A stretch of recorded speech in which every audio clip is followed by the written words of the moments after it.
সকলোৰে মুখত হাঁহি আৰু ফূৰ্তি দেখিবলৈ পাইছো। আগত মানুহবিলাকৰ মুখত চালে অলপ দুখ লাগে, অলপ দুখকে থাকে, কিন্তু আজি মই দেখিবলৈ পাইছো ইয়াত আমাৰ সান্থালী আদিবাসী ভাই ভনীসকল আছে, দাদাসকল আছে, ভাইসকল, মাইনৰিটি, আমাৰ এই বঙালী সম্প্ৰদায়ৰ বহুতখিনি লোক আছে। সকলোৰে মুখত হাঁহি আৰু এটা ফূৰ্তি মই দেখিবলৈ পাইছো।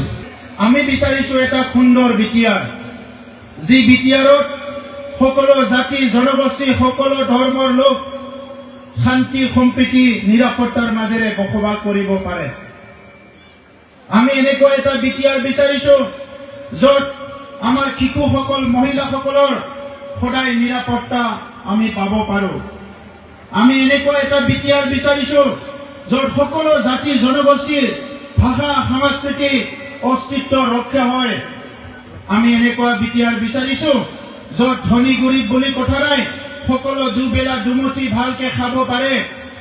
আমি এনেকুৱা এটা বিটিআৰ বিচাৰিছো য'ত সকলো শিশুৱে ভাল শিক্ষা গ্ৰহণ কৰিব পাৰে, সকলো শিশুৱে আমাৰ সপোন দেখিব পাৰে, মানৱ সম্পদ হোৱাৰ কাৰণে doctor, engineer, IAS officer, professor আৰু দেশৰ নেতা হোৱাৰ কাৰণে সপোন দেখিব পাৰে। তেনেকুৱা এটা পৰিৱেশ বিচাৰিছো। আমি পাহৰি যাবলৈ বিচাৰিছো যোৱা 30-40টা বছৰৰ হত্যা হিংসা, আমাৰ মাজত ঘৃণা, ভয়, শংকা, অস্ত্ৰ শস্ত্ৰৰ পৰিৱেশবিলাক আমি চিৰদিনৰ কাৰণে পাহৰি যাবলৈ বিচাৰিছো। আগৰ যি হত্যা হিংসা, আগৰ যি দলাদলি, আগৰ যি ভাবুকি, আগৰ যি ভয় ভীতৰ পৰিৱেশ, এই পৰিৱেশটো যদি সদায় মনত ৰাখিব লাগে, তেনেহলে অনাগত দিনত আমি শান্তি সম্প্ৰীতি আৰু উন্নতিৰ বিটিআৰ গঢ়িব নোৱাৰিম। সেইকাৰণে আজি ৰাইজে চিন্তা কৰিব লাগিব, আমাক শান্তি সম্প্ৰীতি মৰম স্নেহ এটা পৰিৱেশ লাগে না হিংসাৰ পৰিৱেশ লাগে? এইটো আজি ৰাইজে ঠিক কৰিবলৈ সময় আহিছে।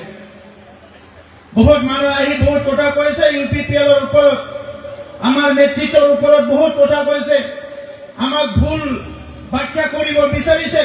কিন্তু মোৰ প্ৰশ্ন যে যোৱা 30টা বছৰ বাদ দিয়ক, যোৱা 17টা বছৰটো চাওক আৰু এই 4টা বছৰটো চাওক। আজি UPPL নেতৃত্বৰ চৰকাৰ অহাৰ পিছত আমাৰ সকলোতকৈ সফল যদি কিবা এটা ক'ব লাগে, আমি যদি সকলোতকৈ আনন্দৰ কিবা এটা কথা ক'ব লাগে, আজি বিটিআৰ অঞ্চলৰ সকলো গাঁৱে ভূঞে বিভিন্ন অঞ্চলত বসবাস কৰা আমাৰ মাসকল, দাদাসকল, ভাইসকল, ভনীসকল সকলোৰে মুখত আমি হাঁহি দেখিবলৈ পাইছো, বিশ্বাস দেখিবলৈ পাইছো, শান্তি দেখিবলৈ পাইছো, মৰম দেখিবলৈ পাইছো আৰু একত্ৰীকৰণ হোৱা এটা পৰিৱেশ দেখিবলৈ পাইছো। আৰু এই পৰিৱেশ আমাক লাগিব। বিশ্বত বিভিন্ন অঞ্চল, দেশত বিভিন্ন পৰিৱেশ হৈছে, আমাৰ দেশতো বিভিন্ন অঞ্চলত বিভিন্ন পৰিৱেশ হৈছে, কিন্তু বিটিআৰ অঞ্চলত আজি ইয়াৰ প্ৰত্যেকটো যিটো পৰিৱেশ বাহিৰত ঘটা পৰিৱেশৰ এটা বিপৰীত প্ৰতিচ্ছবি দেখিবলৈ পাইছে। আৰু এইটোৱে আমাৰ মানুহে আশা কৰিছিলে। যেতিয়া আগৰ সময়ত আমি ঘৰৰ পৰা ওলাব ভয় কৰিছিলে, স্কুল কলেজত যাবলৈ ভয় কৰিছিলে, বজাৰত যাবলৈ ভয় কৰিছিলে, সেই সময়ত চবে ঈশ্বৰক প্ৰাৰ্থনা কৰিছিলে, মাইনৰিটিসকলে আল্লাহ দোৱা কৰিছিলে, খ্ৰীষ্টানসকলে গডক প্ৰাৰ্থনা কৰিছিলে। চবে এটা কথাই কৈছিলে, বিটিআৰ অঞ্চলত শান্তি ঘূৰাই আনিব লাগে, আৰু এই শান্তি আজি ঘূৰি আহিছে। মই প্ৰধানমন্ত্ৰী ডাঙৰীয়াক ধন্যবাদ জনাও, মই মুখ্যমন্ত্ৰী ডাঙৰীয়াক ধন্যবাদ জনাও, আৰু বিটিআৰ অঞ্চলৰ 35 লাখ জনসাধাৰণৰ লগতে আজি UPPLৰ নেতৃবৃন্দ সকলোৱে, লগতে ইয়াৰ বিটিআৰ অঞ্চলৰ ছাত্ৰ সংগঠন, সামাজিক সংগঠন, আমাৰ যিবিলাক সাহিত্য সংগঠনবিলাক আছে, ধৰ্মীয় অনুষ্ঠান আছে, সবকে মই ধন্যবাদ জনাইছো। এই শান্তি প্ৰতিষ্ঠা কৰাত সব আগভাগ লৈছে।